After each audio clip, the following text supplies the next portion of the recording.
So we're going to ask Professor a little bit about the different grape varieties they specialize in this area and a little bit overview of Campania and Il Pigna and Benevento and Sagno and Campi Flegrei. Italian Wine Podcast.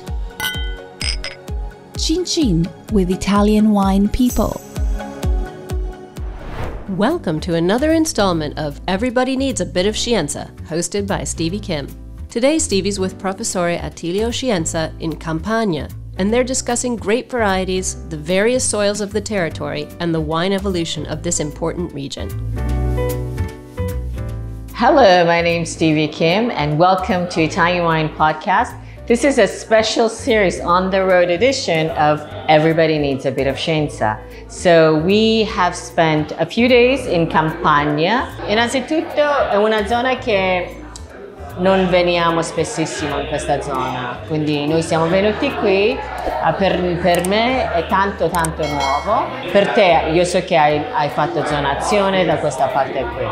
Allora, innanzitutto i vitigni che sono predominanti qui, noi abbiamo bevuto in questi 3 giorni Falanghina, Fiano di Avellino, Greco di Tufo, Taurasi e Aglianico, diciamo, Taurasi per la zona. Ci hai fatto una piccola lezione ieri sui vitigni. Sui vitigni e sui territori. E il territorio. La Campania è una regione in Italia che ha forse la più grande variabilità di climi, di suoli e di varietà. È veramente una regione molto particolare da questo punto di vista, perché ha una situazione climatica che va dal Mediterraneo, un clima tipicamente marino, che è quello dei Campi Flegrei, e poi man mano si entra verso l'interno e si va verso l'Appennino campano, le cose cambiano in modo sostanziale. Cambiano dal punto di vista climatico perché si va verso un clima continentale, che vuol dire giorni molto caldi e notti molto fresche, quindi è un elemento molto importante per la qualità, per la finezza del vino, ma non solo dal punto di vista climatico, ma anche pedologico. Noi abbiamo 3 grandi matrici geologiche e anche questo è una peculiarità della Campania.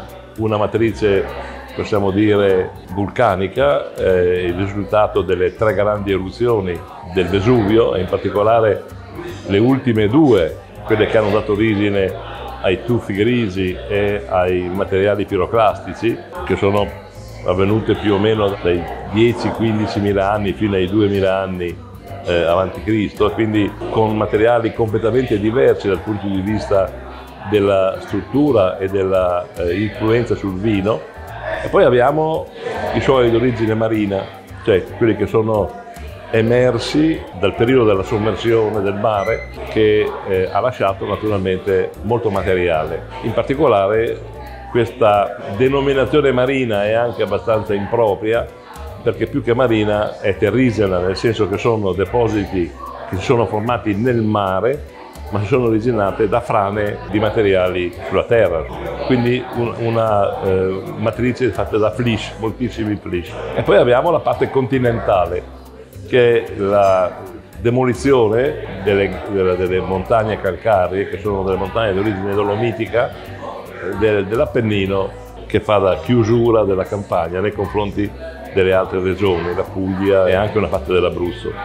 Ecco, la cosa interessante è che la presenza di questi diversi substrati geologici è molto oasistica, cioè non è concentrata in una parte piuttosto che un'altra, ma è distribuita in tante parti. E questo cosa vuol dire? Vuol dire che si è creata una interazione infinita di condizioni geologiche e di condizioni ambientali. Quindi l'altitudine, per esempio, è una viticoltura che ha una buona quota di viticoltura di altitudine, anche sopra i 600 metri. Quindi molto favorevole sarà l'impatto di questa viticoltura nei prossimi anni col cambiamento climatico, ma molto favorevole ad avere bianchi molto freschi, le falanghine, ma non solo, anche i greci. Quindi anche questo è un grande elemento di sviluppo per il futuro. Il futuro della Campania è veramente un grande futuro, perché vicino a queste condizioni geologiche, a queste condizioni climatiche, abbiamo tutta la parte dell'interazione con le varietà. E quindi tutte queste varietà che non sono poi solamente le 3-4 varietà più note, ma ce ne sono moltissime altre, perché la Campania ha un patrimonio varietale veramente di alcune decine di varietà. Sono piccoli vitigni, in parte ancora da scoprire, ma sono quelli delle isole, sono quelli dei territori della parte del Cilento, cioè delle parti più marginali di questa viticoltura. Noi consideriamo sempre i 4 vitigni fondamentali, Faranghina, Fiano, Lianico e Greco, però attorno a questi 4 vitigni ce ne sono moltissimi altri che possono in futuro veramente avere un grande gioco sullo sviluppo di questa viticoltura, sia dal punto di vista culturale, sui vitigni autoctoni, ma anche dal punto di vista proprio dell'interazione con i vari ambienti. Okay, he's done. It's a miracle. I don't know how long that took, but ok. Quali sono, diciamo, le cose assolutamente in must, diciamo, che bisogna sapere del vino di Campania? Ma direi che 3 cose. sì, dunque la prima cosa è quello di avere una viticoltura diffusa, cioè c'è vite dappertutto. In Campania non c'è nessun territorio che non abbia almeno un vigneto e un vino, quindi questo è molto importante. Non sono tante le regioni in cui ogni angolo della regione abbia un vino. Secondo, in questo momento, il secondo elemento fondamentale è il grande dinamismo dei viticoltori. Si sta sviluppando una cultura viticola che fino a poco tempo fa o qualche tempo fa era destinata a produrre vini da taglio, che dovevano essere esportati al nord, stanno invece diventando tutti dei vini di territorio.